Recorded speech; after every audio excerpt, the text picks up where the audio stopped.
Bonjour Sophie Cluzel. Bonjour. Vous êtes secrétaire d'État aux personnes handicapées. C'est votre deuxième rentrée, si j'ose dire, puisque vous êtes dans le gouvernement depuis le début, depuis l'élection d'Emmanuel Macron. Cette rentrée s'est mal passée. Et le doute commence à s'installer, semble-t-il, dans la majorité. Pourquoi ? Je ne peux pas dire que cette rentrée s'est mal passée. Les rentrées sont toujours compliquées, toujours, quelles qu'elles soient. En tout cas, le président de la République a imprimé une vraie volonté de prendre en compte l'ensemble des Français, notamment avec cette rentrée scolaire. Il dit beaucoup qu'il écoute, c'est son nouveau mot, semble-t-il. Il l'a beaucoup utilisé hier. Il écoute et il échange avec les Français, puisque le lundi, j'ai fait une sortie avec lui et Jean-Michel Blanquer. À l'occasion de la rentrée scolaire, oui. Il a été à l'écoute et des enseignants et des professeurs, des élèves. Une remarquable journée d'écoute, d'attention, d'interaction. Mais le fait qu'il ait besoin de le dire à ce point-là en ce moment ne montre pas qu'il y avait un déficit auparavant ? Non, je pense qu'il le dit parce qu'il faut le redire en permanence. Il faut écouter les Français, c'est très important.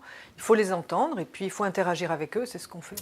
Vous n'avez pas le sentiment que quelque chose s'est déréglé tout de même dans la Macronie, ou en tout cas cette manière d'exercer le pouvoir où les choses semblaient se dérouler selon un timing qui était pensé et où tout semble maintenant accroché? Non, je ne pense pas que c'est soit déréglé, non. Il y a des choses qui se bousculent, c'est vrai, mais ce n'est pas déréglé. Je peux vous dire que vraiment tout le monde travaille à fond.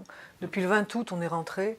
Depuis le 20 août, tous les ministres travaillent. Nous avons déjà fait 2 conseils des ministres, un séminaire gouvernemental. Donc je pense qu'il y a un remaniement. Oui, de remplacement de 2 postes, en effet. Ça, c'est la vie politique. Mais pour autant, ça n'empêche pas que l'action est là. Et on est vraiment en marche et en mouvement complètement. Donc, Alors, pendant des années, vous vous êtes consacré, je veux dire, dans votre vie avant la politique pure, vous êtes consacré à la question du handicap au sein de l'école. Est-ce que vous avez le sentiment que cette rentrée scolaire est différente de ce que les précédentes étaient ? Je pense qu'il y a un vrai mouvement de cette école qu'on appelle école inclusive, c'est-à-dire une scolarisation de qualité pour les enfants handicapés, plus 6% cette année par rapport à l'année dernière. De scolarisation ? Oui, 340 000 élèves sur les 12 millions d'élèves qui ont fait leur rentrée. Élèves valides, comme on dit. Oui, des élèves qui ne sont pas handicapés, voilà.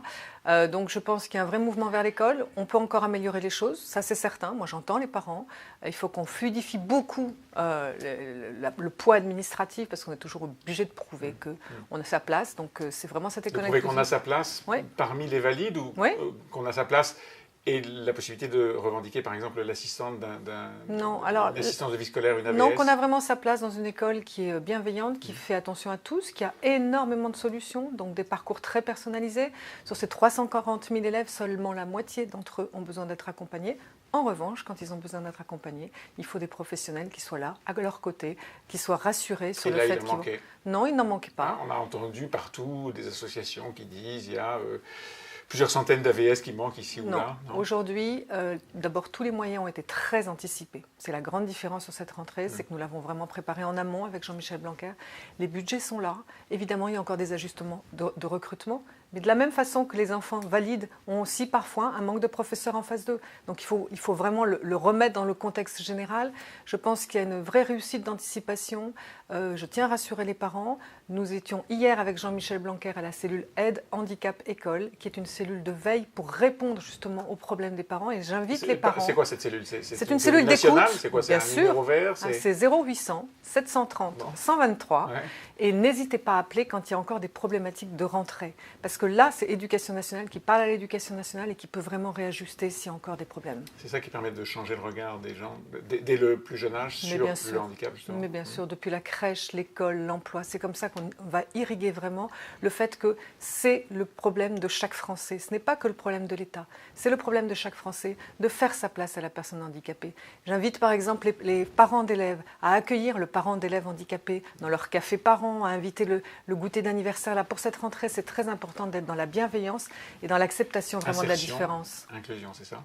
Oui, c'est ça. C'est scolarisation, c'est embauche. Voilà, dans votre feuille de route, on a vu, et ça a été un moment où le sujet du handicap a été particulièrement évoqué, la permission, l'autorisation qui sera donnée un jour aux majeurs sous tutelle de recouvrer le droit de vote. Oui, oui. Pourquoi est-ce que c'est important ? parce que c'est vraiment lié à la citoyenneté. C'est vraiment Mais ce n'est pas la vie quotidienne. Est-ce que ce n'est pas ça le sujet principal pour les handicapés? Mais c'est tout. Pour les personnes handicapées, qu'est-ce qu'elles me disent? Moi, j'ai eu des parents d'enfants handicapés qui me disent je ne mets pas mon enfant sous tutelle parce que j'ai peur qu'il soit privé de son droit de vote. Ça fait partie de sa pleine citoyenneté. Donc je pense que ça touche à peu près 300 000 personnes aujourd'hui. Je pense que c'est un majeur, protégé, sous tutelle, qui sont privés de leur droit de vote. C'est un acte majeur symbolique de respect et de pleine citoyenneté, de regard qui change justement. Après, bien sûr qu'il y a la vie quotidienne, vous avez raison. Et c'est bien pour ça qu'un des grands chantiers de ma feuille de route, c'est la simplification de la vie quotidienne des Français. Ça, c'est très important, donner des droits à vie pour des pathologies qui sont avérées. Je vais vous dire encore, ma fille 22 ans aujourd'hui, me dit l'année prochaine, il faut que je redise encore que je suis trisomique. Est-ce qu'on ne l'a pas compris une fois pour toutes? C'est un état qui ne change pas. Voilà, exactement. Ouais. C'est un exemple parmi d'autres. Je le donne parce que je le connais très bien, mais je suis interpellée par des enfants. Mardi, j'étais à Nantes, dans un lycée formidable qui accueille depuis 30 ans un plateau technique. Un jeune myopathe me disait « Mais madame, arrêtez de nous demander qu'on doit prouver notre handicap. » Donc rétablir cette confiance, c'est très important. La vie des handicapés dans l'entreprise, la loi Pacte est en train d'être examinée en commission à l'Assemblée. C'est une loi qui touche un peu à tout. C'est un peu voiture balai, il y a des éléments qui sont plus saillants que d'autres. On ne parle pas trop des handicaps. Dans la responsabilité sociétale des entreprises, oui, mais il faut... Bon, c'est quoi? C'est une déclaration de principe? Non, un engagement des entreprises, ils l'ont prouvé. Le 17 juillet, j'étais avec les entreprises à l'Élysée sur Les entreprises s'engagent. Il va y avoir une deuxième version, un deuxième rendez-vous où les entreprises s'engagent aussi pour l'emploi des personnes handicapées. Mais je tiens à rappeler que surtout, le gros changement et la rénovation a été dans la loi Liberté pour choisir son avenir professionnel. Avec Muriel Pénicaud, on a travaillé sur une rénovation totale de l'obligation d'emploi, une simplification. C'est bien pour ça qu'on a changé. Oui, mais alors qu'est-ce qui se passe maintenant? Est-ce que les chefs d'entreprise qui ne fonctionnaient pas avec le système des quotas, l'obligation d'avoir 6% de personnes en situation de handicap, est-ce que ça va changer? Qu'est-ce qui va faire que ça va changer? D'abord, on simplifie énormément les déclarations parce que franchement, ils nous disaient que c'était tellement compliqué qu'on préférait payer plutôt que d'embaucher. Donc ça, on simplifie. On remet à plat complètement de l'offre de services. J'ai une concertation qui démarre là en septembre avec les chefs d'entreprise, avec des groupes de travail d'experts, avec des DRH d'entreprise pour changer la donne. C'est illisible aujourd'hui. Je vais où? Cap emploi, Pôle emploi, SAMET, je pourrais égrener un nombre d'organismes, personne n'y trouve rien, n'y comprend rien. Le chef d'entreprise, il nous dit, moi j'ai un problème de sourcing, je ne trouve pas les personnes handicapées, et j'ai un problème d'adaptation, de non-réactivité.